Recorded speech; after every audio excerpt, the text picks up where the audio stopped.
and they absolutely destroyed the place on purpose. And, you know, in a 4-unit building, it's closing in on almost $29,000. There you go. How you doing?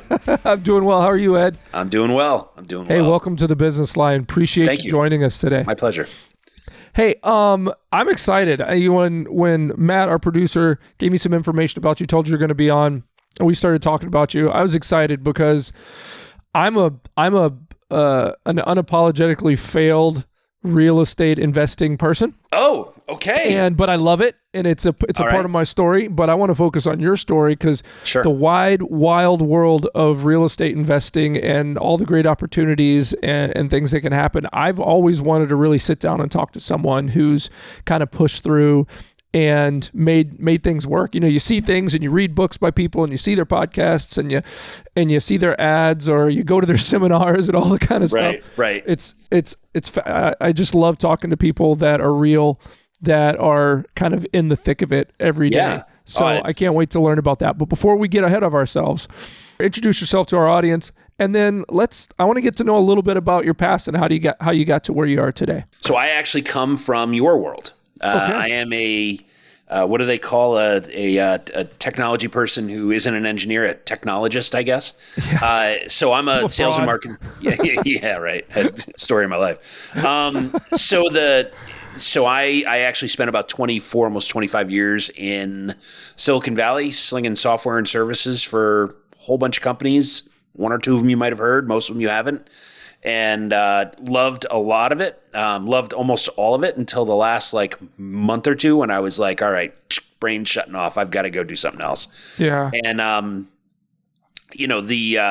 so the real estate had always been something I gravitated towards. It was always something that I did as a side hustle. I started investing in real estate in 2011, did it as a side hustle for better part of 7 years. And, basically what that meant back then was I bought a multifamily, fixed it up on the weekends, started to get to cash flow fairly quickly, actually. How many units were in the multifamily? 4. Yeah. Okay. It was a simple building. Yeah. In fact, I'm selling it next week, and which is a really cool story unto itself. So we would flip a couple houses on the side. I had a partner / employee, depending on the deal, who was a general contractor, and so I would find them, underwrite them, figure out what to do with them, and then hand them off and give them to my buddy, and he would return back basically a brand new house in 90 days. And so we would flip a couple houses, and then I'd take my share of the capital, and I'd go buy another multi, and we'd flip a couple more houses and buy another multi. And so rinse and repeated for about 7 years. And what market were you doing this in? Here in Connecticut. In Connecticut. Yeah. Okay. Yep. I back then I was of the opinion that I wanted to be able to touch the building when I needed to. Yeah. And so, obviously Connecticut is a thriving state, economically, and also was able to find deals that penciled and made sense for me and my partners. And so, that's where we stayed. Then let's see, towards the end of 2017, I really started to think about family. And, my kids were young still. They were preteen at that point, my 2 girls. Mm-hmm. But I was missing a lot of stuff. I was I was traveling 150 plus nights a year. I was just gone. And,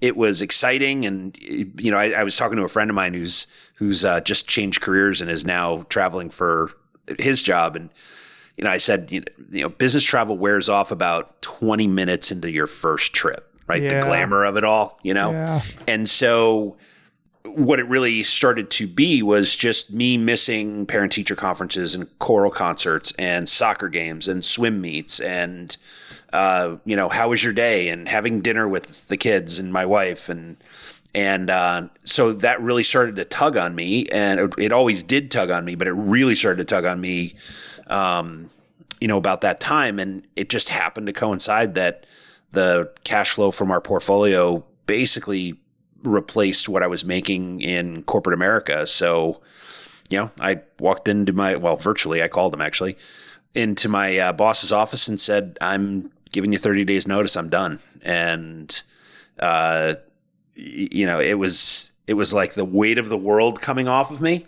Yeah. And, a lot of different experiences though, right? I reached certain levels in my career. I ran a couple of companies. I was a sales guy. I was a marketing guy. I was an operations guy. I wore a lot of hats. I got to wear, I got to do a lot of really cool things with some really interesting and amazing, successful people. And so I was able to take all those experiences and kind of boil it down into my real estate world. And so I went full-time in real estate February 2nd, 2018. So 6 years ago.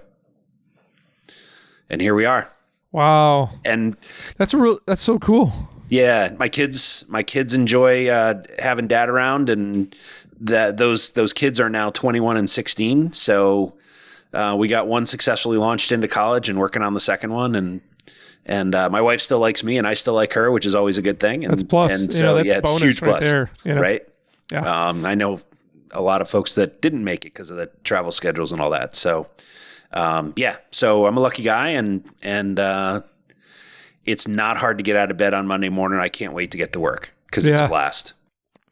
It's interesting. I want to go back to 2011 real quick because for me personally, it hits because that's around the time when I kind of got my eyes open to that kind of real estate investing opportunity. I think a lot of people about 3 years after, the market, the residential market crash and stuff started to kind of, there was enough of it going on where people were starting to kind of like sell their product on how to do this and how to do that or whatever. And it kind of came, and I was I was opened up to, having my own business and stuff in general. I wasn't there yet, but I was, it was teasing me. I was starting to read books and starting to understand other things were out there. And I can remember, it would have been about 2011 that I don't even remember.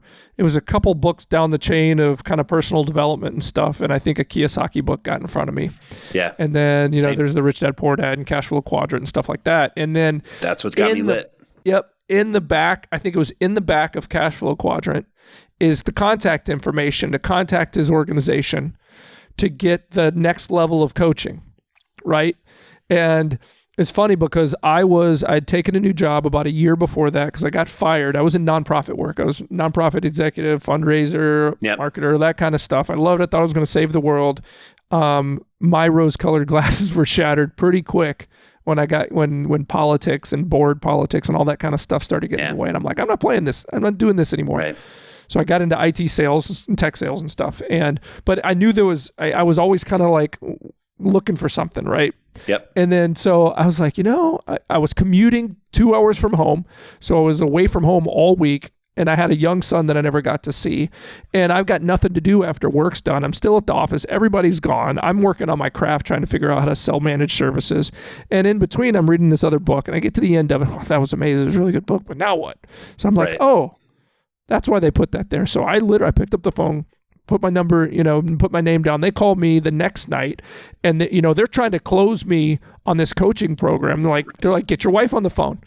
Get your wife on the phone. We're going to make a decision now. You got to do this. You know what I mean? And I got her on the phone. She was so mad at me. So mad. I'm telling you, Ed, she could have killed me. She could have jumped through the phone and killed me. It's because the hard sale there. But I did it. I did the coaching program, and we kind of went through it together and learned a little bit about what to do next. And I did that. I got into that for about a year, and I was doing yellow letter campaigns, writing hundreds of them a week. I was going out and I was getting calls back. I was right on the edge. And then I had my daughter. So now I had a 2-year-old son and a daughter, and my focus shifted.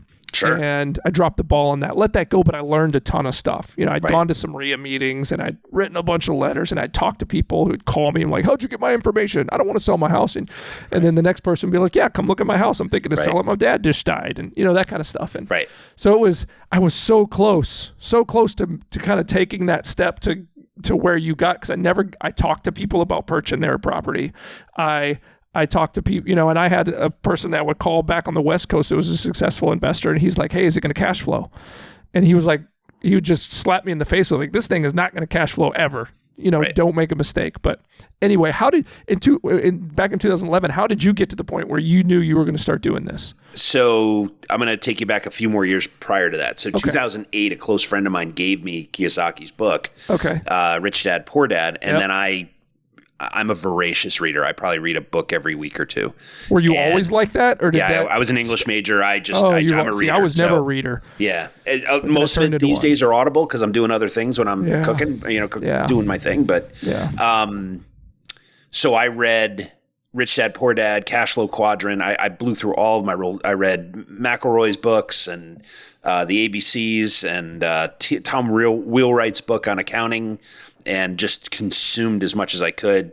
I bought, late night infomercial training, Carlton Sheets and Ron LeGrand, and what was the other one? Robert Allen, nothing down for the 2000s. I couldn't get enough, right? I was just totally hooked. Consuming, yeah. And for two reasons. One, I was really passionate about it, and I saw that was a path in my future that I was going to take come hell or high water. The other part of it was analysis paralysis. I was terrified, right? Signing that contract. I mean, to this day, I've been doing this for 13 plus years. Yeah, my hand shakes on every contract I sign, and it should, right? So, one of the challenges that people have when they're transitioning from looking for deals, finding deals, and doing deals is that final barrier of, okay, this is getting real, right? Yep. And it took me 3 years to climb that mountain. And I was trying to learn how to flip contracts. I was trying to learn how to buy, wholesale, and then flip them in a few days. Yeah. Right.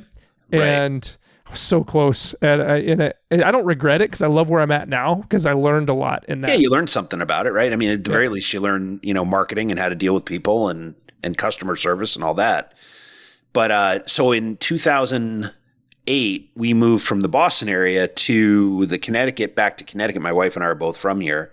And one of our family members had fallen ill, and my mom lived here still. And, my wife, Patricia's, basically the entire family lived here. So it made sense when we started having, kids and they were starting to grow up, it made sense to be closer to home, if only for built-in babysitters, right? Mm-hmm. But it was way more than that. And so it took me, I met Amy Rio, who was the realtor who sold me my first property. And she had to show me, I'm going to guess 20 to 25 properties over the course of about 3 or 4 months. And back then she was, one broker with 3 or 4 agents. Now she's one of the largest brokers in the state of Connecticut. But so back then, she doggedly showed me a couple dozen properties, and I always found reasons not to buy, right? This one needs a roof. I've got to replace doors. The windows, this one's white and I'd prefer a blue building. Just stupid stuff, right? Yeah. And finally we pulled into the lot at this property in East Hartford on Clark Street, hence the name of the company. And we walked through it, and I start coming up with my excuses. There's a stained glass, window. Those are a pain in the neck to replace, and yada, yada, yada. And, quietly she's listening to me, and she takes her pen out and, pulls out a piece of paper and puts it on the hood of my truck. And I'm, rattling on about the 97 reasons why I'm not going to make an offer. And she turned to me, and now I'm like 6'4", right? So I'm not a small human. She's generously 5'1". Like I'm a foot and a half taller than this person, stilts. Right? Right. Yeah. In 5-inch heels, she's 5'1", right? She's tiny. And she looked me straight in the eye and she goes, "Look, I like you. I've shown you dozens of properties and you always find a reason not to. Here's the deal. This is the best one I've shown you yet. It'll cash flow the second you own it. And if you don't sign this effing piece of paper," and she didn't use effing, I'm going to buy it. I'm going to buy it myself. So sign the GD paper and let's move forward. And she handed me the pen, and I was like, totally intimidated. Took the pen very daintily from her hand and signed the contract. And like I said, I owned it until next week. We're closing next Friday. You're selling it. Yeah. But here's the thing, right? So time in my world heals a lot, right? So I bought that property for $99,000. I probably put $12,000 into it. I bought it with a commission check that I had the previous month, and financed 70% of it. And next week I'll sell that for $420,000, right? Yep. And all I did was I put really good, hardworking people in it. I served them.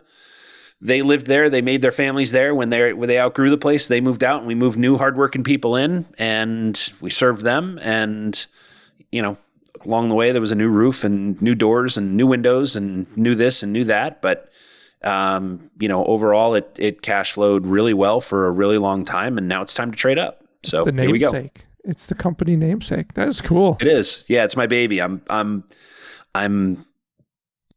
conflicted about selling. I was going to say, what's the biggest reason to sell? Just because you think the value is topped out and it's time, or I don't know that it's topped out. I think there's plenty of upside still in this market here in Connecticut, but I am going through. So in the real estate world, you kind of go through phases, much like technology, right? There's the startup phase, and then there's the growth phase, and scale, and scaling. To I usually tie it to revenue, so it's the 0 to 10 million, 10 million to 50, 50 to 100, and beyond, right? And right now we're in that phase where it's time to trade up, and owning 20 buildings averaging 6 units each is too much, right? So, we've sold 130 units over the last 18 months, and I'm taking that capital and we're buying much larger buildings. So we're kind of consolidating, taking a few steps back to then take a pretty big step forward. So we're now hunting, 50, 75, 100 plus unit buildings, and building teams around them rather than having, contractors in and out as needed. So just trying to be more efficient and remove a little bit of stress from, my team and my life, in that, when you've got that many buildings. I mean, I think we had a couple dozen buildings at one point. You're herding cats, right? Yeah. So I'd like to herd fewer cats. Let's go back to I want to go back to the day you after you signed that first contract real quick. Because I think a lot of people that get into business, into real estate, that they analysis paralysis, you get too scared to ever do that. 100%. That was me. And I think we all go through that, whether it's getting married or, making a commitment or whatever. That's a commitment. Right. What's the very next thing that went through your mind? You signed it. Now what? So what did she say? She was like, finally, get it out of here. No, actually, she took it, said, thank you. You made a good decision, got in her car and drove away before I changed my mind. She was gone, right? And I was like, oh, I guess I've got to call my mortgage broker and figure this out, because I just committed to a lot of money. Yeah. And so, it kind of, I'm going to date myself, but if you remember the movie The Candidate with Robert Redford back in the, mid-late 70s. Yeah. Last scene of that movie is poignant for me in that, he is this dark horse candidate, has no shot at winning, but then he won, right? And the last scene is him grabbing his campaign manager and saying, now what? Now what do we do? Now what do we do? And that rings true to me, because it's exactly the same thing, right? Okay. I now own this building. I'm now responsible for the homes of 4 people. Now what? Now what do I do? Right. And so, the first month or two is kind of muscling your way through and trying to do as many things as humanly possible to make the place clean and safe, and then start to upgrade it and make it so that, I have this philosophy around the way that we buy buildings. We buy crappy apartment buildings from landlords who aren't really good at their jobs. Mm-hmm. We go in, we fix everything, so we make them clean and safe, and then we start upgrading common areas and units. So, because my goal is to have those people that live there be happy and proud of where they live and live there a really long time, which saves me money in the long run, because there's no lease ups, there's no, turns. It saves us a lot of money in the medium to short term, medium to long term. Yep. Which makes the buildings more profitable, which makes them more valuable. And so there's that part of it, but there's also the part that, I've been that kid in that apartment building, right? I mean, I know what my parents... Embarrassed to bring your friends over to hang out, or, yeah. Well, that, or, just that too. But, having a mom who's working 3 jobs to make it all work and give me and my brother a life. And so I respect the hell out of the people that live there. So I feel a responsibility to serve them because I was that person, right? Yep. And I haven't forgotten. So there's a part of it where I fundamentally feel I have a responsibility, and there's the other part of it is, turns out by doing the right thing, we actually do better. So works for everybody. Yeah. And now we're applying that we're taking that strategy from small businesses or small buildings and bringing it to much larger buildings and communities. So now we're kind of rolling into property management, and that's another thing that, like, when I was learning about this, okay, you either got to learn how to do property management or find really good property managers and understand that there's going to be an expense there, and you got to account for that in the cash flow of things, right? Yep. So maybe the magic question, everybody: what's the secret to good project or good property management, or how do you avoid working with poor property managers that might seem good but they're not doing what they do? What's the right, how much should you be spending on property management, that kind of stuff? So let's start with the price. So depending on how many units you hand over, it should cost you somewhere between 5 and 10% of the revenue of the property. Smaller portfolio costs you more, larger portfolio costs you less per building. And the whole idea is, first off, it's just like running any kind of business where you have to delegate, and you as the boss are setting the value system and the expectations and the standards for how you operate, and then you put processes in place to help the people that you plug into that business system to succeed, right? And then you hold them accountable. And whether that is a property manager that you outsourced that part of your operation to, or you're vertically integrated like we are, and that those people work directly for you, it's basically the same process. For me, I realized that property managers outsourced, well-intentioned, they were not just focused on my stuff. They were focused on all their clients, as they should be. And so they would deliver on, 80, 85% of my expectations. And I came to the conclusion that wasn't good enough. So we brought it in-house a couple of years ago. And I think I'm much happier. And I think our residents are much happier this way. But it's the same process regardless, whether you're running an IT firm or a marketing agency or, a real estate business, is that you've got as the leader of the company, you've got to set the value systems and the standards and make sure that you have systems in place. There's a guy that I've gotten to know, Nick Huber, who's had a really profound influence on my view of running businesses. And, one of the things he said to me a while ago was that our job as a CEO or a business owner isn't to hire A players all over the place, because it's just not possible. The idea is that you create business systems that are easily understood and easily managed so that an average person can go in and succeed at that job, right? And so that's ultimately my goal is how do I plug in a regular human being with regular capabilities, because I can find a lot of those, and then how can I help them succeed in their roles, whether that's a property manager or a handyman or a plumber or customer service person or a lease up agent or whatever. And so that's my role here, is to make sure that everybody understands what's expected, understands the process that we follow, so that it's operationally repetitive across. Doesn't matter if you're in a building over here or a building over there, it's the exact same experience for the residents, because it's the exact same process and everybody understands it. And that's my job, is to make sure that everybody's crystal clear on who does what with whom, when, and what the expectations are. Very cool. Are you finding, since you integrated the property management into your company as opposed to outsourcing it, that you're able to control the costs? I know a lot of folks that we work with when it comes to IT or the other, because we're a service-related business. Sure. We help healthcare stuff, and we help other small and medium-sized businesses with a bunch of different services, IT being one of those. Yep.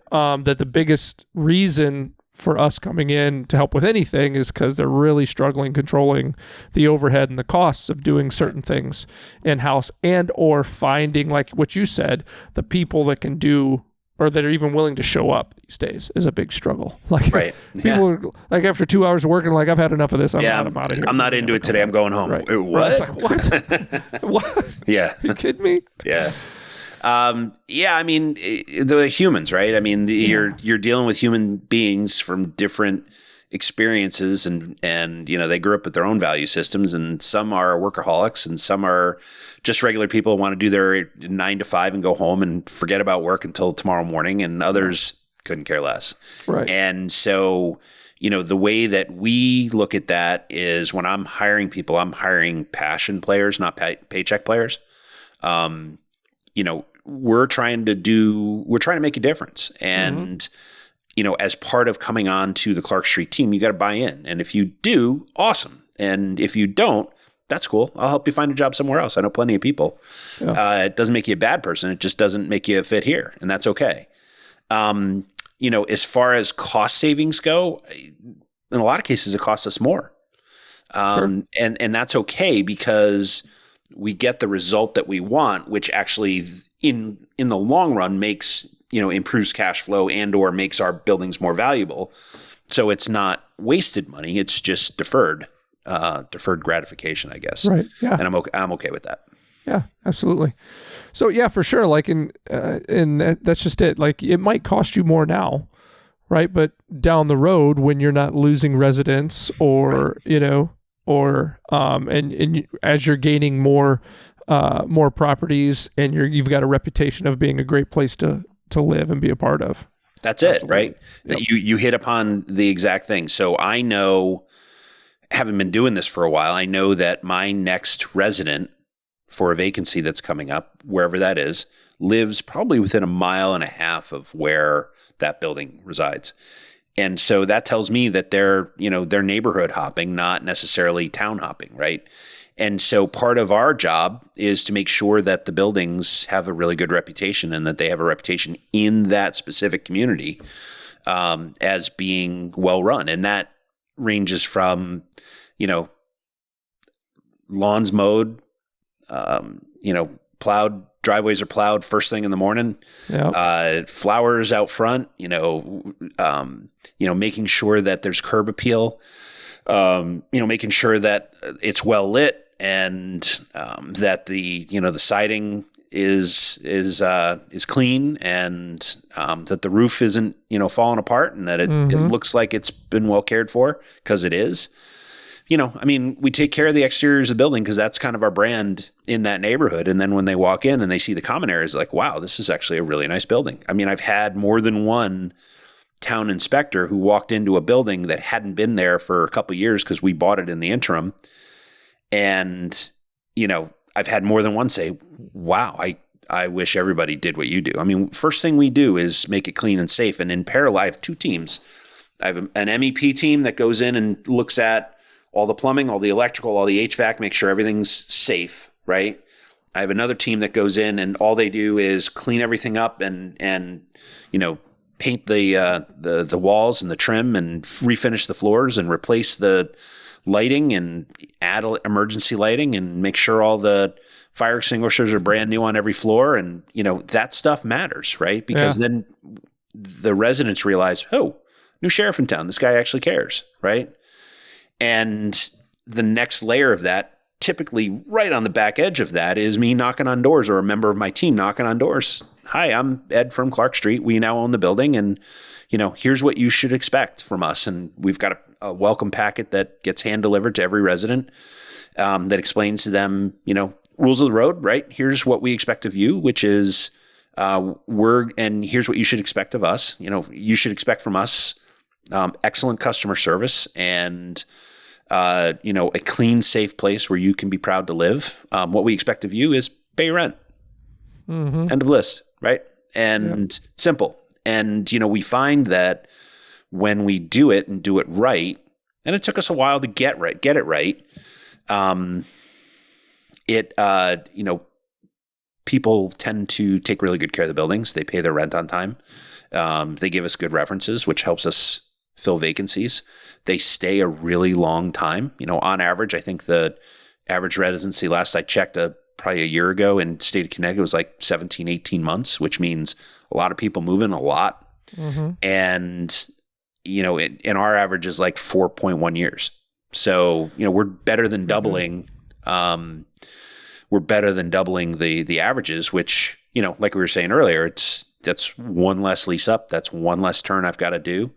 If something breaks, we go in and fix it. It's easy, right? If the stove goes, we don't fix the stove, we replace the stove. I don't even want to deal with it because it's a $500 part and we'll spend $300 fixing it. So out it goes. And, that's the thing. That's like one of those things. Yes, it costs me more, but it's one less thing I got to worry about for the next 10 years. Yep. Right. So. It's, but man, back in this time when I was learning about this, and I was commuting, doing the new sales thing, we ended up renting a place where I was commuting to and living there, but we still owned our home. And I was like, what can we do? What can we do? So I was at the time I was learning about lease options. Yeah. I'm like, I wonder if we could do a lease option on our house. Sure can. And I'm like, so I found a guy that specialized in lease options, helping people, do lease options. So we did. We interviewed a bunch of different, families to come, do lease, purchase our house through a lease option. And we found one that seemed to be great. They had the money for the down payment. Mm-hmm. They understood the process. Hey, you guys pay this money. If you follow through on it was going to be a 24-month lease. Mm-hmm. And after the 24 months, you guys buy it. That $7,000 goes towards the purchase price. And good deal for everybody. They ended up leaving like 3 months before the end of the 24 months. I don't know. I don't know if they got in trouble or something, and they were good-hearted folks. But they didn't take care of the place for sure. Because one of the things I was liking about, some of the things I was learning about lease options, people tend to take better care of the property because they know it's going to be theirs, right? Right. And I mean, they didn't totally destroy the place, but they let their kids run around and color on the walls, and they let their cats poop and pee everywhere. And anyway, I got to keep the $7,000, so that was a plus. But I spent 3/4 of it, repainting the whole house and refinishing the floors and stuff like that. But yeah, so how much did you really make? Yeah, but it was better than the alternative. So how do you, without being, judgmental and self-righteous and playing God with who's a good person and who's a bad person. Yeah, it's impossible. And beyond doing credit checks and things like that, and back or whatever kind of checking you do before folks come in. Yep. How are you successfully finding hardworking, well-meaning people to come in and make your units their home? So it's hard, right? Because humans are hard, unpredictable. They got free will. Yeah, right. That's a persnickety thing. So it comes down to our standards and our process, right? So we have ironclad processes and standards that we don't concede. We don't consolidate. We don't concede on. You have to have a minimum FICO score. You have to make 3x the rent that you're going to pay. We have to have reference checks that we validate with your last 3 landlords. We have a specific conversation with your employer to understand, A, is the money you say you make, is that actually what you're making? And B, what kind of employee are they? Would you hire them again? And so you go pretty deep. That's pretty deep. It's hard to rent from us. I rented in my 20s and no one ever went that deep. No joke. It's hard. It is hard to rent from us. That's for sure. Do you get first-time renters, or do you just all the pass? Time. Yeah. Yeah. No, that's fine. Yeah, a lot of our renters are kids who just graduated high school, or they just graduated, from the local technical high school, and they're now a plumber's apprentice, and they need a place, and mom and dad are their landlord, and then I talk with mom and dad and tell them, okay, here's what we expect. And if there's a problem, I now have your phone number, right? Yeah. So by and large, they're fine. So every once in a while, you are now in this process by doing dumb stuff. Trial and error? Without a doubt. Yes. Come on. I need without incriminating anybody or making yourself look too dumb for making a poor decision. What's the silliest thing you ever caught yourself, kind of happening? So every time that every time I've let something slide, I've gotten burned 100% of the time. And it'll be fine. Just let me they seem like such a nice person, and okay, yeah, their FICO score doesn't quite meet it, and their boss wasn't really effusive in their recommendation, and I wasn't able to get a hold of all three of their last landlords.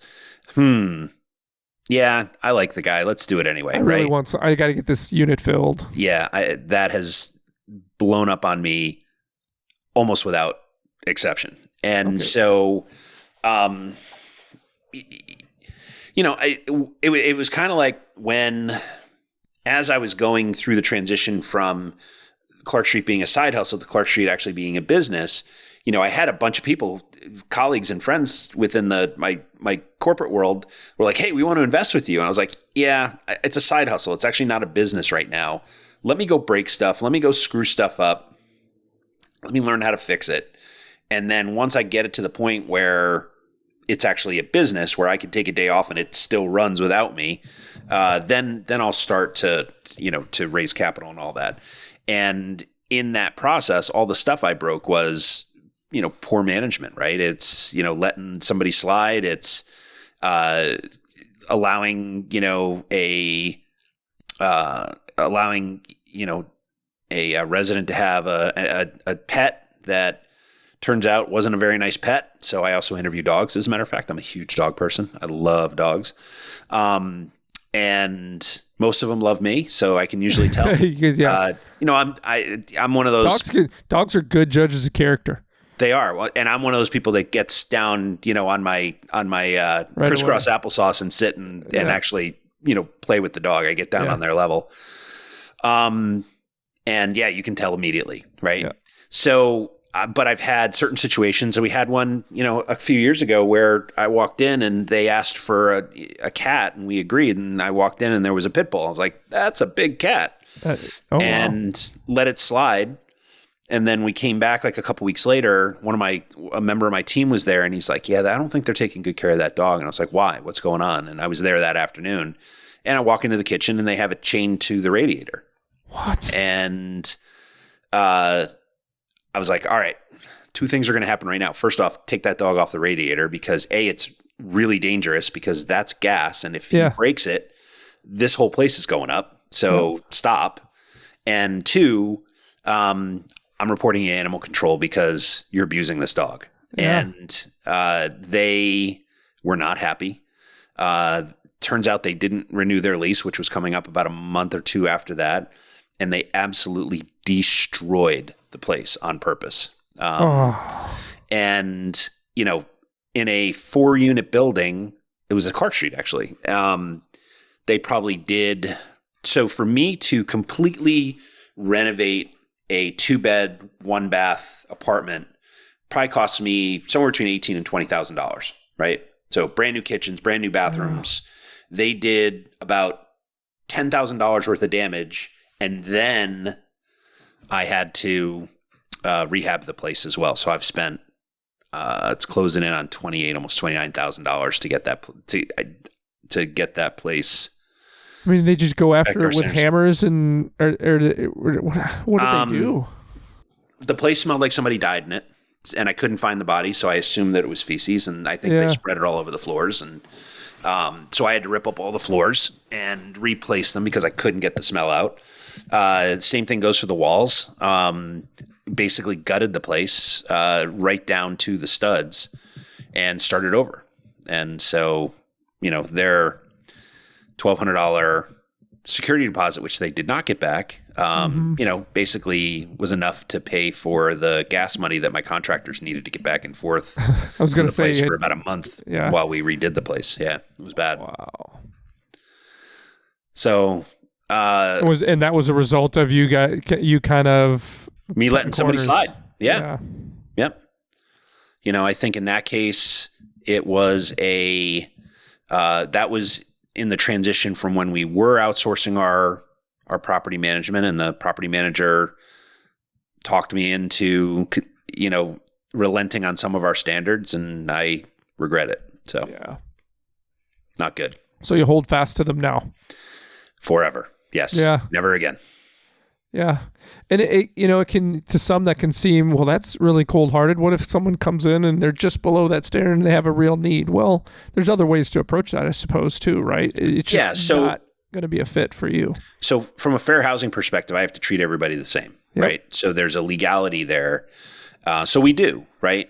The things that I will let slide, it's one thing in specifically, like if I get a credit report and I see that, the mom pays, cars are on time, credit cards are on time, everything's on time, but there's a line item in there for a Middlesex Hospital emergency room, and she got crushed because her little one got sick. She didn't have health care at the time. She brought the child in and took care of her little one, and turns out it was a gigantic bill and she couldn't afford it. And, the hospital reported it to all the credit agencies. I couldn't care less about that. That's fine.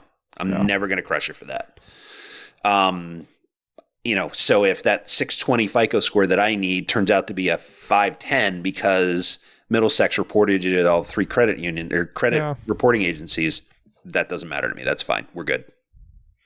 I'm guessing I was wrong, but I always thought that healthcare debt couldn't be held against you for official credit scores. Is that not the case? It is the case unless they charge it off, is my understanding. Unless they write it off. Correct. So if they send you force off you into bankruptcy, for instance. Yeah. Okay. Wow. Yeah. Well, I think that's fair. Be a human, right? Yeah. There are always those situations. Like, during COVID, we had 4 or 5 people that we had a lot of residents who lost their jobs temporarily. We had 4 or 5 who kind of went into the bunker and wouldn't return phone calls, wouldn't return emails, thought we were coming to get them. And I finally got in a car and knocked on the door and was like, hey, look, I am never in a million years going to make you homeless in the middle of a pandemic. It's never going to happen. I just need you to talk to me. Let's work this out. Right. Yeah. And so, one of those people, turns out they were a web designer, and I had a whole bunch of projects that I needed done that had been sitting on the sidelines. And so I hired her and she was awesome. She works for me to this day on project work. And so that worked out until her gig, her restaurant gig came back, and then she went back to working on that. And every once in a while she does a project for me. 2 others found other work, and 2 others, they were down for 90, 120 days. And, until their bosses figured out how to transition from seated restaurants to takeout. Right. Yeah. And, in that case, I said, look, here is what we're going to do. You don't owe me any rent for the next 90 days. We're going to extend your lease for 24 months. Yep. And the 90 days, I'm going to break that up over the next 24 months. Just amortize it out. And we'll call it even and don't sweat it. Right. Yep. And they are residents to this day. They're awesome. And, it worked out for everybody. Yeah. So it's interesting what happens, Ed, when you have a heart and you have a heart for people, and you're willing to sit down and get creative to figure it out. Just communicate, right? Like my policy is win-win or no deal. And generally, if you can find somebody that's of the same mindset, that you can work out something that's a win for them and a win for you. Every time. Yep. And nobody feels like they either got shorted or the other person doesn't feel like they got taken advantage of. Right. Yeah, I don't believe in deals where no one feels good about it. Right. Then that's not a deal. Yep. If one person wins too much, it's interesting. They might not ever say it, but they feel a little dirty about it. You know what I mean? Yeah. Yeah. But there are certain times I'm today, right? Actually, there's a closing today where a good friend of mine, who's also my business partner, a while back, I said, look, I prefer being your friend than your business partner. And if we're going to continue to be business partners, I'm not sure we're going to be friends. So I'd rather be your friend. Yeah. And, we went back and forth and negotiated a deal. And I think financially he's going to make out better, which I'm okay with because just the stress level of dealing with it is worth it. Right. So, yeah. And I don't think we're still friends. Has to be equal. No, right? It doesn't have to be you get half the pie, I get half the pie. Right. It just means that you both win in a deal that says, I'm good. I don't have to do 20 years for strangling him. Yep. and he, has a windfall, right? And like a therapy opportunity there. Right. And then Saturday night we'll probably go have a beer together, and that's okay, right? That's good. Yep. Right. Absolutely. Right. Absolutely. So everybody so outside of when you're not working, what are you doing? What are you doing with your family? You guys have any kind of special things you guys like to do, or you got any hobbies that keep you busy? So, it's interesting. My uncle asks me all the time, what are your hobbies? Because he didn't have kids, and he's kind of adopted me as one of his de facto kids, and he's like, what do you do for hobbies? And he's the most interesting human I know, right? He rehabs old Shelbys, Mustangs, and and he's a boater, and all the things you get to do when you don't have children, right? And all the fun stuff. And I said, your nieces are my hobby. I follow them around. I go to swim meets and softball games, and so a lot of it, especially now, getting into like late February, early March, is softball season. So my youngest is she plays at a pretty high level, and what position does she play?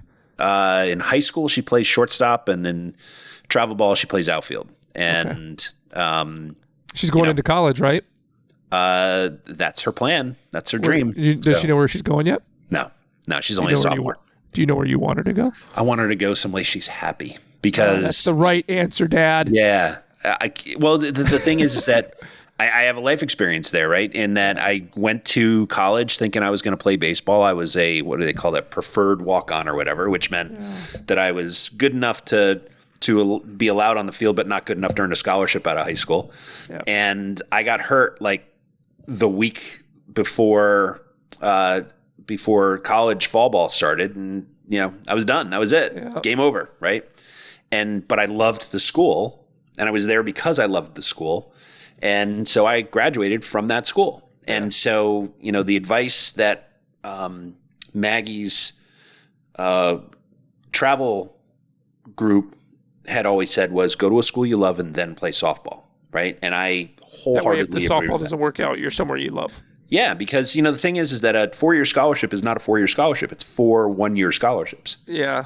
And so just because... Conditional. Yeah. Just because you played freshman year does not mean you're going to be on the team sophomore year. Yeah. And so, go to a place you love.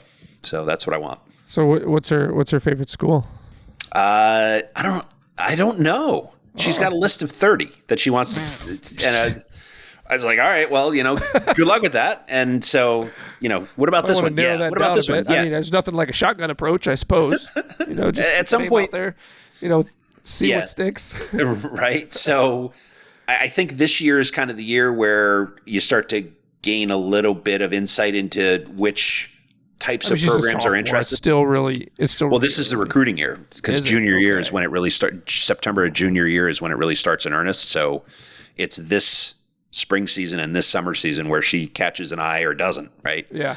And so, who knows? But right now it's, I think the list is about 30 schools long. So we'll see. Very cool. It's exciting as a dad. So you're a softball fan. That's what you're doing right now. I am. Very much so. Yep. Very cool. Yeah. So we do a lot of that. So that's camps and travel, and we fly all over the country to watch her go play ball. So that's pretty cool. So how old was she when you first got her into softball?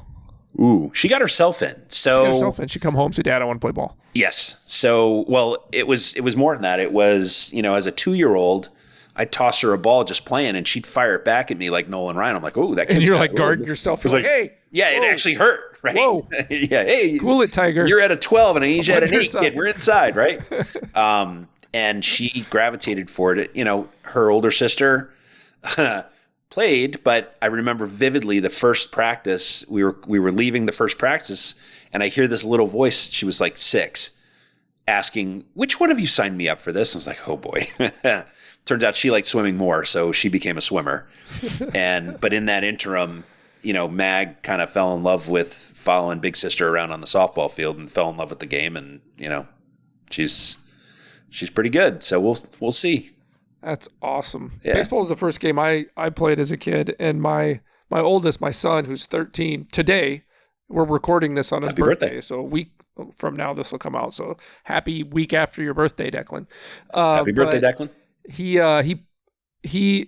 a couple of years back showed an interest in baseball. He wasn't super interested in sports right away, but then mostly because a lot of the time with sports I think as kids we get interested because we see our parents or somebody we know we like get really excited about it, or we watch our buddies, or we see it on TV and we see the feedback that is cool and then we want to do it. That's how it was with sports.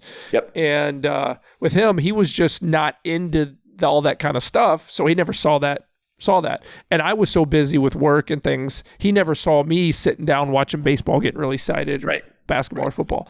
But eventually he got interested because his friends were playing. And then 2 years ago, he's like, Dad, I think I want to learn how to play baseball. It's like, well, we got to start learning on the rules, teach you the rules, watch some games and stuff. And it was too late to sign him up for Little League in the spring, but I signed him up for a summer camp, like a Babe Ruth or something like that. Yeah. So we're in the Wisconsin area, southeast Wisconsin, and so the Brewers do a camp all over the state at different times in the summer. They have these week-long camps. So I signed him up for one, and it was fun, but it was tough on him because he was absolutely green.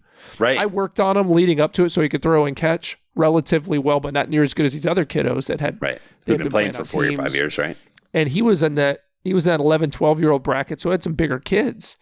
But they were all really cool. They didn't treat him bad, or they tried to bring him along, but he kind of felt that he was pulling them down. So the next year we signed him up to actually play on a team. He played on a team, and he actually, he got, I don't know, God bless him with a great couple coaches. There were 2 police officers, and they, their kids played, and they knew all the kids on the team because they had been, in the same league for 5 years, but they worked with him really hard. He worked his way from last batter in the order up to 6th. Wow. On 13 kids on the team. Good for him. And because he didn't have a great swing, but he didn't miss. He had good timing. Right. Good hand-eye coordination is half the battle. It was so cool. I remember one day he got to play center field. He usually was off in right field, which is totally cool. And he got to play center field once, and coach, I'll give him a shot out in center, and it was like 4th or 5th inning. We were up by quite a bit, but they were rallying, and 2 outs, and someone just cracked a line drive right to him. And I'm thinking, oh boy, I have faith in my son, but I'm like, this is a hard hit ball. He's never seen anything like this in practice. Right. And he literally just stuck his hand up, and the ball went right into it. I love that. And I looked at the coach, he looked at me, and we just jumped up. We looked out at Declan, and he's like jumping up and down. He's so proud of himself. And he'll remember that forever. Yeah. Forever. He'll be 55 years old and remember that experience, which is wonderful. And he's hooked. He loves baseball now. And good. So here's what I know about sports. I know this more from a girl's perspective, but I think it's true with boys as well. They're 50%. ESPN did a study on the impact of teen sports on kids and their ability to succeed in society and all that. And they're 50% less likely to experiment with alcohol and drugs. They have a half grade point average higher than their peers just because they want to keep playing. They tend to have safer driving records. It's just line item after line item after line item after line item of how good it is for kids. And 99.9% of the kids out there will never play beyond high school if they even play in high school. Yep. But the thing is that they'll learn teamwork, they'll learn leadership, they'll learn how to, group dynamics and how to manage and how to follow, how to overcome. All of that, right? Yep. And all of those things serve them well in life. And so I'm a huge advocate.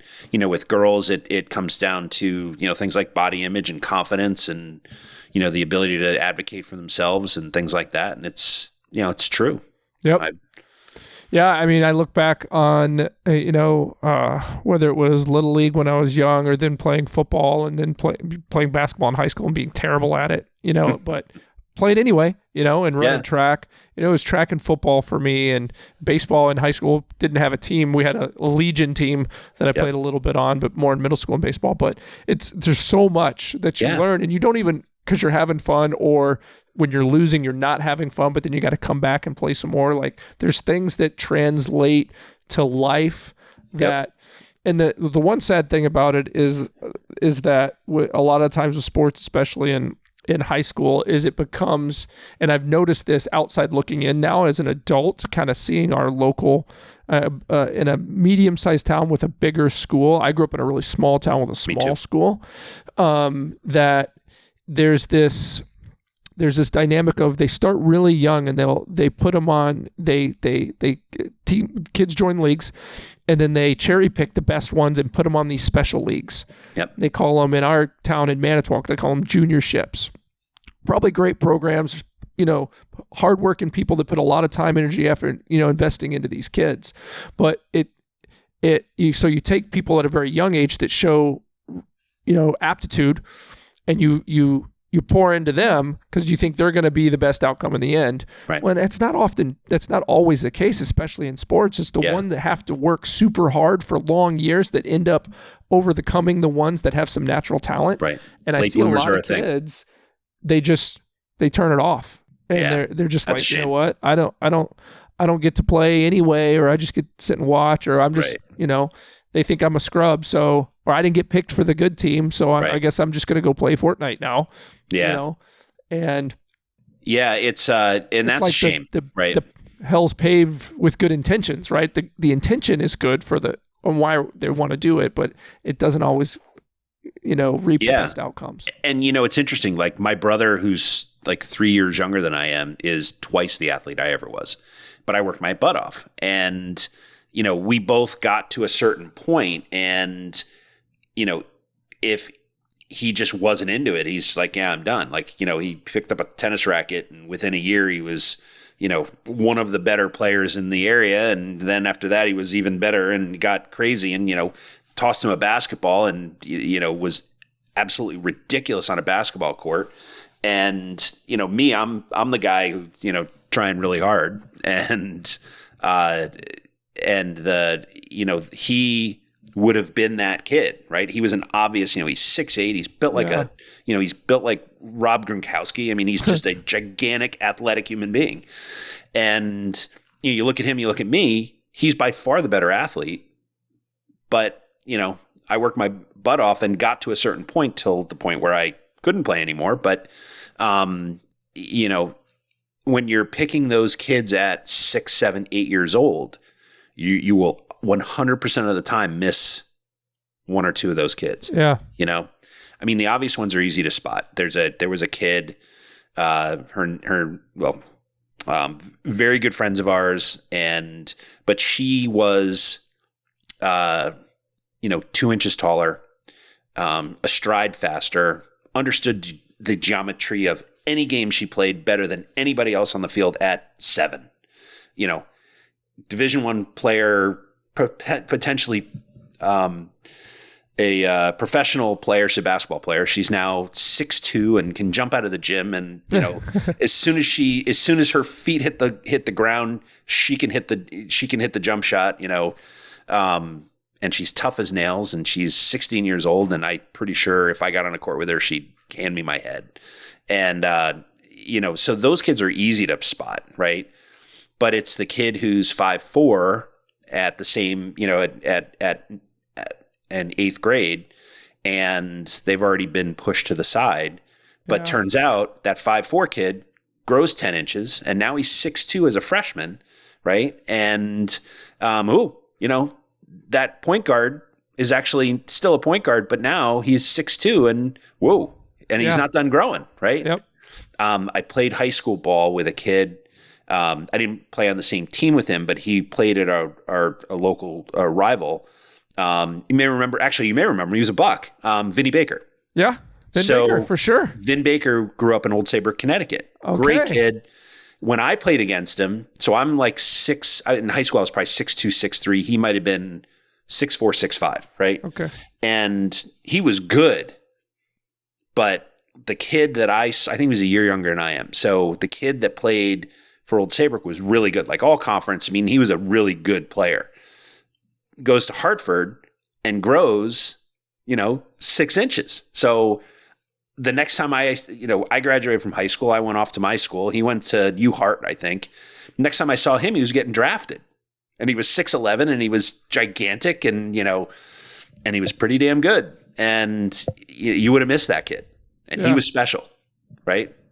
Yep. So absolutely. When it's funny. I in 7th grade, I moved to a new town, small town called Stevenson, up in the UP of Michigan, and I was still growing. And in 8th grade, I hit 6'2", and it was me and one other person, actually 2 other people. One other person, Nathan Anderson and Kevin Schwartz. We were the 3 tallest kids at that time. Mm-hmm. I stopped growing. I always thought I was going to keep growing. I bought a pair of 13 shoes because I thought my parents thought my feet were going to keep growing. I stopped. That was it. 6'2" was it. So 2 pairs of socks it was. A year and a half was 6'8". Yeah. And phenomenal athlete, big-hearted guy. But it's like, you just don't know when those things are going to hit. You don't know. Here's an interesting question. I've got 3 girls, and good luck. I have 2. Good luck. I got 1 boy and 3 girls. One of them, Aria, she's quasi interested in sports sometimes, but she's very, she's phenomenal with art and craft and very creative. So we'll see. But sometimes she'll get into these things where I want to do this, I want to do that. A lot of times it's influence around her and stuff. But as a dad, with now young women in sports, what's the biggest challenge you see that they face being, athletes in sports that's predominantly when it comes to success driven, later adult in life, most of quote unquote successful athletes, if you're going to judge by money or what they're doing or who they're coaching, comes out of what's generating, which, let's say on the male side, sure. And I'm not talking about money, success, and what's the biggest challenge you see as a dad growing up with, your girls now becoming women in sports, for them moving forward? Wow. That's a long list. So I see that, their male peers tend to talk down to them. Oh, really? And it's funny. I had a conversation with my youngest, and we were at a Yard Goats game, which is the local minor league team here in Connecticut. Goats. And we got the Timber Rattlers. There you go. Right. Same thing. And, I think Colorado Rockies. So it's like a AA Colorado Rockies. Okay. Yeah. And, my youngest is, she's faced softball pitchers who throw in the high 60s, low 70s. Like a 72 mile an hour fastball is basically the equivalent of 101 mile an hour baseball, right? Different because you're pitching from 43 feet versus 60 feet, 6 inches. And, this guy is pitching and he is oiling it up. I mean, he's solid 95, 96, 97. Didn't look like he had a lot of movement, but we weren't sitting quite behind home plate. Cool part about minor league baseball is you can get the lower tier seats. You can get some good old for seats. $5 a night, and it's awesome, and right? $1 hot dogs and exactly. Cokes. One of my favorite nights a year. And Mags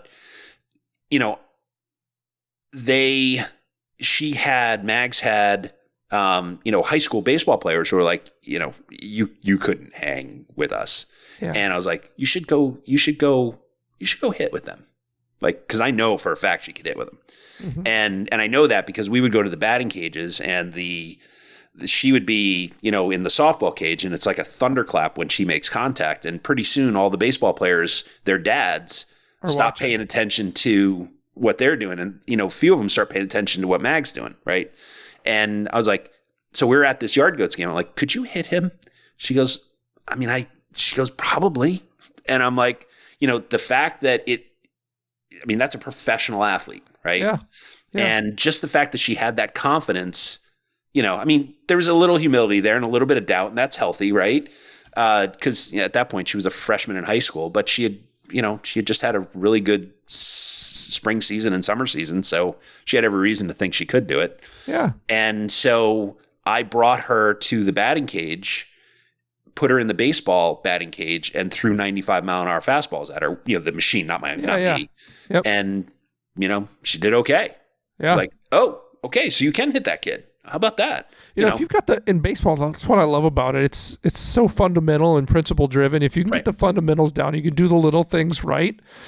With a pitcher, like softball still boggles my mind is even when, and I haven't watched it that much. When I do watch it, it's that timing and release of the pitch that throws my brain for a loop, because I've got 20 years of watching pitchers release and multiple different types of release, low, medium, high, lefty, righty, whatever. But my brain and my eye understands when that ball's coming out, and even a fast pitch or a slow pitch, what it's going to take to get, you know what I mean? So we had a quick, interesting story. So a buddy of mine who was a dad on one of the teams that Mags played for. Yeah. So he played at a really, really high level. He played in college and was, everything, just a really talented baseball player, good guy too. And we go to this tryout basically. And his daughter and my daughter, his oldest and my youngest are the same age. And, he knows I played a little bit. I know he played a lot. And so, George Springer, the center fielder I think he plays for the, might be the Blue Jays now, Toronto, I think. But he played for the Astros. I mean, all-star. I mean, really talented guy. He's from New Britain, Connecticut. And his younger sister, Nicole, pitched for Ohio State softball. Okay. Right? Okay. So Nicole is a friend of, somehow they're all friends, right? And so Nicole is a friend of the lady who runs the travel program that Maggie was trying out for, which she ended up playing for. And Nikki is pitching. And she's not taking it easy on these kids. She is, it's 68, 69, 70 miles an hour fastballs, just BBs. Yeah. Doug turns to me and goes, "Could you hit that?" I'm like, "Not a chance, not on my best day." "Could you hit that?" And I asked him, he goes, "There's no way. There's no way. There's no way." And, it's a different animal. These little girls who were not little, 8th grade, 9th grade kids, we're taking their hacks, and Nikki would dial it back for the kids, but not by much. I mean, there's still, she might have been taking 5 or 10 miles an hour off of it, but it's still a 60-mile-an-hour fastball, and most of the kids were handling it. So it's a different game. I think softball's harder. I think it's harder to hit a softball than a baseball. I was always astonished. I'm still astonished when I watch softball pitchers pitch. When they pitch, I'm like, I feel like that's such a violent of a rotation of their arm. There's got to be a lot of injuries. Do they see a lot of injuries with it? It's interesting. My experience is that it's actually the opposite, right? Is that there are fewer injuries because it is a more natural motion for your shoulder, apparently, and not from the elbow. Yeah, I think it. I mean, pitchers get hurt all the time, right? Yeah, sure. But I think, from what I've seen more baseball pitchers with arms and slings than softball pitchers, for sure. Yeah. To me, it's almost like listening to a foreign language when you're like, because when I watch a softball pitcher, I'm like, how do they have any control with that whole movement? Yeah. And all that and consistency and stuff. And they probably think the same thing with fastball pitchers or something, of like, how do you get the whole wind up and how do you do it every time and get consistent placement and stuff? And I've had 2 experiences where I faced, this guy, I'm blanking on his name. He played basketball for UConn, and then he pitched for the Toronto Blue Jays, and he was a high schooler, same age as I am. What is his name? Anyway, it doesn't matter. So I faced him. He played for a big school called Hill House around here, and I faced him hitting, and it was literally 1, 2, 3, have a seat. Right? Yeah. I never even took the bat off my shoulder, and 30 years later, I'm hitting off of one of Maggie's peers. We're messing around. It was like a father-daughter game. And this kid who is pitching is going to be pitching in the ACC next 2 years from now. And she's really talented. And same experience. 1, 2, 3, have a seat. Wow. Like, woo! Never even saw it. Catch your breath. Yeah. Crazy. So, Scott Burrell. That was the case. There you go. Yeah. Going back to that original, the struggle, what you're seeing right now is just male athletes kind of talking down to, or not, making females feel like they're less. Not quite. I 100%. I think my youngest experiences that all the time. Yeah. And, she has enough confidence, and I see that a lot of her peers have enough confidence to kind of laugh it off. Like, you have no idea what you're saying. Yep. Because in a lot of cases, they're probably better athletes than the boys anyway. So what do you think's holding women's sports back from catching more fire and being just more popular in general? Exposure.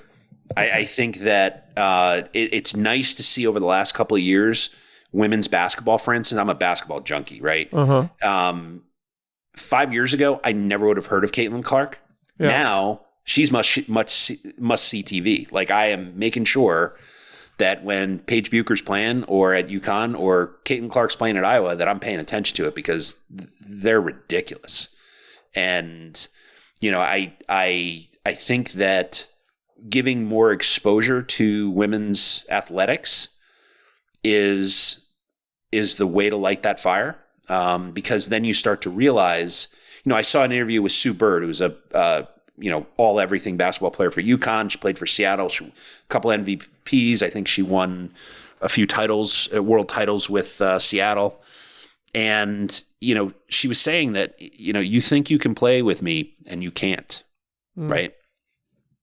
And you can't, because, they are so beyond the human being, like us mere mortals, you and me, right?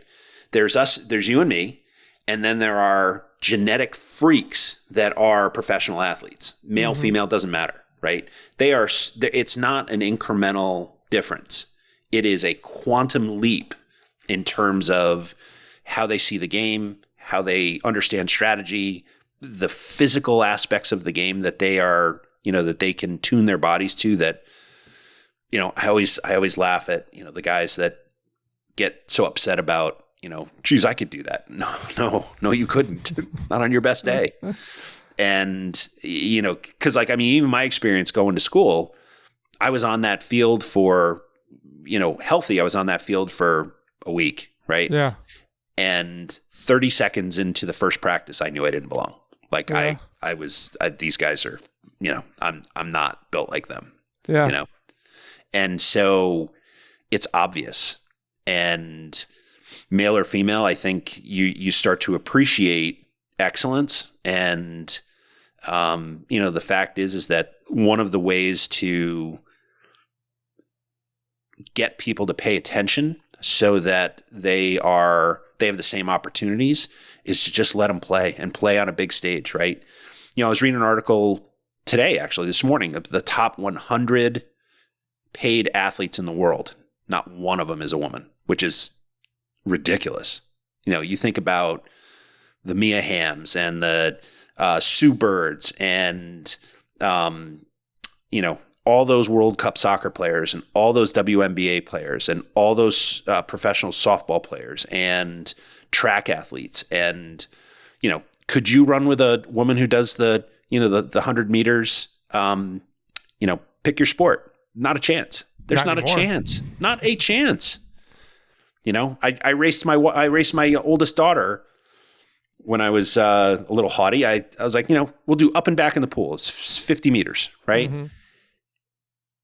She was already touching, and she was a good high school swimmer, right? Yeah. And really wasn't passionate about it. Didn't want to take it anywhere. Just, it was fun.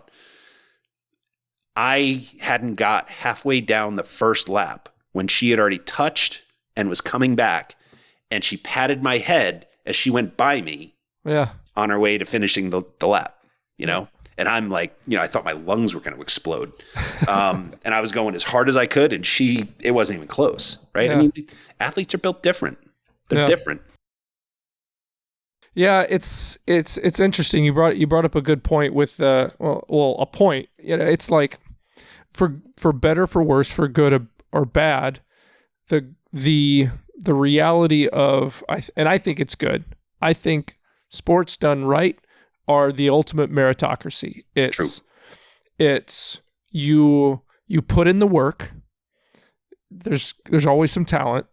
Talent will help, but sometimes that holds you back because then you're not putting in the work. Right. You put in the work, the results reap the reward. But whether it's you're the best dart thrower in the world because you've spent the most time and done the most things the right way over and over and over and over and over and over and over and over again to where you become the best dart player on the planet, you're never going to be paid like the best soccer player on the planet. Well, it's a value exchange, right? Just not as many people that are fans, like rabid fans, like hooligan fans of darts as there are soccer. That doesn't mean you're a bad athlete. Doesn't mean that, and same thing, like I've never gone to watch a women's professional game, a basketball game. I've watched them on TV. It's unbelievable. And I've gone to see men's professional basketball games, right? And I've watched them on TV. I think with any sport, you've got to have a heart for the sport to be a fan or to be a player, right? And it's like, I don't think it's necessarily because I'm a man. I think a women's game of professional basketball is a different game. It's a different strategy. It's more different than a men's game. It is. Yeah. It's not played above the rim as often for good or bad. I think it's a more fundamental strategic game. It's actually more interesting to watch, to be honest. You see a lot more triple threat position play. You see a lot more of that kind of stuff. So anyway, that's probably. But the challenge is it costs you $300 to go to a Knicks game and $40 to go to a Connecticut Mystics game. Yeah. Right? So there's a different cost there. Right. So maybe from a standpoint, okay, if I'm going to market to local communities and communities that can afford to come to my game and build up a big base. And as they grow up, they're going to stick with my game. And, the NFL wasn't always this multi-billion-dollar, industry, company. The NFL was grassroots little towns like Green Bay who still have a team, but this was like club teams. Right. But anyway, so we could talk all day. That would be fun next time. And this has been great. I gotta let you go because I got to get back home. I got to take my son and his friends to. Actually, we're taking them to Appleton, Wisconsin, which is like an hour from my house. Yep. That's the home of the Wisconsin Timber Rattlers, sometimes known as the Udder Tuggers. But they change their name every once in a while, the Brats or whatever. But anyway, the Timber Rattlers, they have a training facility that they rent out. So I rented out 2 lanes, a batting lane and a pitching lane for him and his buddies for an hour. And then we're going to go get some food. And then we're going to take them to this indoor, trampoline fun zone thing where they get to just go ham on the place for a while. So that's what I'm doing this afternoon. But well, enjoy. Hey, this was great. This was really good. I never know what we're going to get when we come in with a new podcast guest, but this has been one of my favorites. Ed, this is amazing. Thank you so much for your time. Truly my pleasure, Brian. Thank you.